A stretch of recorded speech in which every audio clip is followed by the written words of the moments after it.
This Shabbat is a unique and special Shabbat in that we bless the month of Nisan.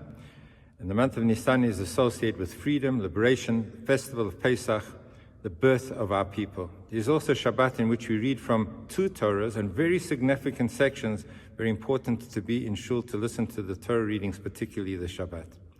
Amongst the many details that are discussed this Shabbat are the laws that relate to kashrut, to keeping kosher in our homes. And kosher is extended as a theme way beyond just our eating habits and food, because kashrut is symbolic of our lifestyle and how it should be. The ability to discern, to choose, to know what is holy and what is not holy, to recognize the importance of discipline and being able to utilize this world in an appropriate way so that we elevate the mundane, and a simple activity of eating can become an activity of holiness because we do it according to the guidelines of Hashem. And that's symbolic of all of our interaction in a physical world, the way we conduct our business practices, the way we relate with other human beings. It has to be kosher. Kosher means much broader than food. It means fitting, appropriate, that we live appropriately. Now, amongst the many details of kashrut, there's a detail that relates not only to the type of animal that is kosher, but that animal has to be viable and living and not mortally injured prior to it being brought to shechita in order to ensure that that animal is kosher. So it has to be an animal that is alive and well and not injured mortally. And the Gemara in Chulin talks about a situation where a bird flies and crashes into the water and is injured. One can see that this bird is injured.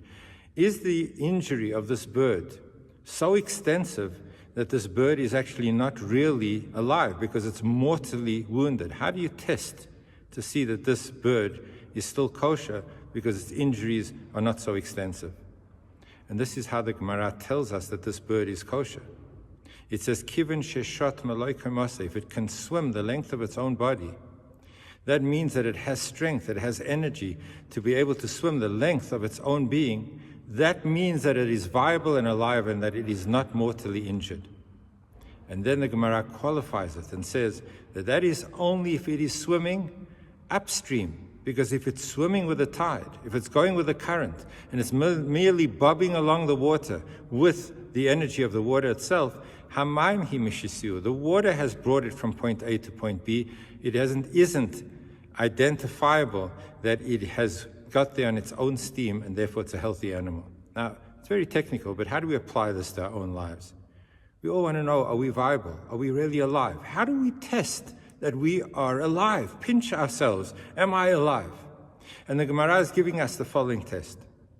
Are we able to swim the length of our own body? Are we able to achieve our own potential that God has given us? Hashem has vested into us abilities, strengths, and now can we live up to our own abilities, not somebody else's. We don't have to do what somebody else can do. We have to do what we can do, the length of our own being. We have to be able to fulfill our own potential. That means that we are alive. The second significant issue is, are we just going with the tide? Are we simply doing it because everyone else is doing it? Are we merely achieving our success because the environment around us is so conducive? What if the current were going in the opposite direction? Do we have the strength to live up to our potential when it's against the wind, when it's not conducive, when people around us might not be valuing what we're doing? Do we have the ability to stand strong and firm and say, this is my nature, this is my strength, this is my commitment to the Torah?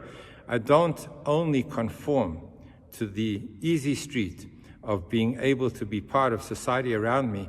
I can go against the stream and against the wind to fulfill my potential. So here's a very technical law in the law of kashrut.